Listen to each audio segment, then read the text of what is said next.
வணக்கம், வாழ்க வளமுடன். ஸ்ரீமதி விஷ்ணு சித்தாரே மனோநந்தன ஹேதவே நந்த நந்தன சுந்தரி கோதாய நித்தியமங்கலம். எல்லா புகழும் ஆண்டலுக்கு. மீண்டும் உங்களை இன்று சந்திப்பதில் மிக்க மகிழ்ச்சி அடைகின்றேன். இன்றைக்கி நான் என்ன சொல்ல போகிறேன் அப்படின்னு சொன்னால், அந்த விஷயம் என்னன்றது கடைசியில் பார்த்துக்கலாம்.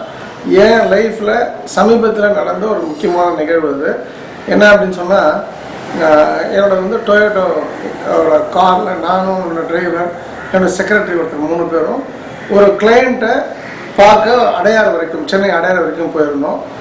அந்த டிரைவர் என்ன பண்ணுறாரு, நான் இறங்கினதுக்கப்புறம் வண்டியை ரிவர்ஸ் எடுக்கிறாரு. எடுக்கும்போது ஒரு ஆடி காரில் அவர் தெரியாமல் இடிச்சிடுறாரு. அது என்னோடய டிரைவரோட கவனக்குறைவு தான். அந்த ஆடி காரை இடிச்சதுன்னா ஒரு சின்ன டேமேஜ் அது. அவங்க அந்த இடித்தவங்க நம்ம போலீஸ் ஸ்டேஷனுக்கு போகணும், எங்களுக்கு கம்ப்ளைண்ட் ரெஜிஸ்டர் பண்ணால் தான் நாங்கள் கிளைம் பண்ண முடியும்னு சொல்கிறாங்க. எல்லோரும் ஒத்துக்கிட்டு அந்த ஸ்டேஷனுக்கு போகிறோம். அந்த இடித்த வண்டி யார் அந்த வண்டியோட சொந்தக்காரர், ஆடி வண்டி சொந்தக்காரர் யாருன்னா, லோட்டஸ் ஹாஸ்பிட்டல், ஒரு பெரிய ஹாஸ்பிட்டல் ஈரோட்டில் இருக்குதுன்னு சொன்னாங்க.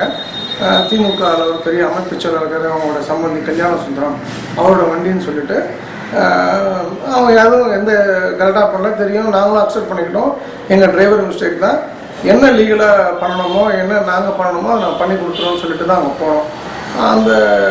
இந்த கேஸை விசாரிக்கக்கூடிய போலீஸ் ஸ்டேஷன் பெசன்ட் நகர் போலீஸ் ஸ்டேஷன் சென்னையில் இருக்குது.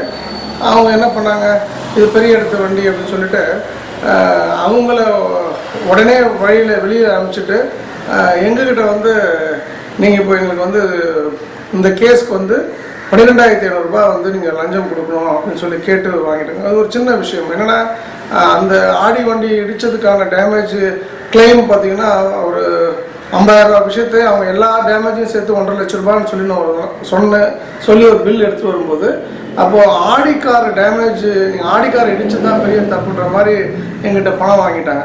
அந்த இடத்துல அதுக்கப்புறம் ஆர்டிஓ ஆஃபீஸில் பணம் ஃபைன் கட்டணும், லஞ்சம் கொடுத்தோம். அப்புறம் என்னோடய டிரைவருக்கு ஒரிஜினல் லைசன்ஸ் இல்லாதனால, டூப்ளிகேட் லைசன்ஸ், அதாவது ஒரிஜினல் லைசன்ஸ் கையில் இல்லாதனால நிறைய பிரச்சனை பண்ணி அப்புறம் அவருக்கு ஜாமீன் மாதிரி கொடுத்து எடுத்து தான் அவரை ரிலீஸ் பண்ணி கொண்டு வந்தோம். இதில் என்ன நான் சொல்ல வரேன் அப்படின்னு சொன்னால், அந்த போலீஸ் ஸ்டேஷனில் எனக்கு இருக்க இன்ஃப்ளூயன்ஸ்க்கு நான் எத்தனையோ அரசு அதிகாரிகளை ஃபோன் பண்ண வச்சுருக்கலாம். எத்தனையோ மினிஸ்டர்ஸ் இருக்காங்க, கரண்ட் மினிஸ்டர்ஸு, நான் பண்ண வச்சுருக்கலாம். அந்த எந்த திமுகவோட முக்கிய நபருக்காக மொத்த போலீஸும் எனக்கு அகெயின்ஸ்டாக ஒர்க் பண்ணாங்களோ அந்த ஸ்டேஷனில், அந்த திமுகவோட மிக முக்கியமான அவருக்கு மேலே இருக்கக்கூடிய தலைவரை கூட எனக்காக நான் பேச வச்சுருக்கலாம்.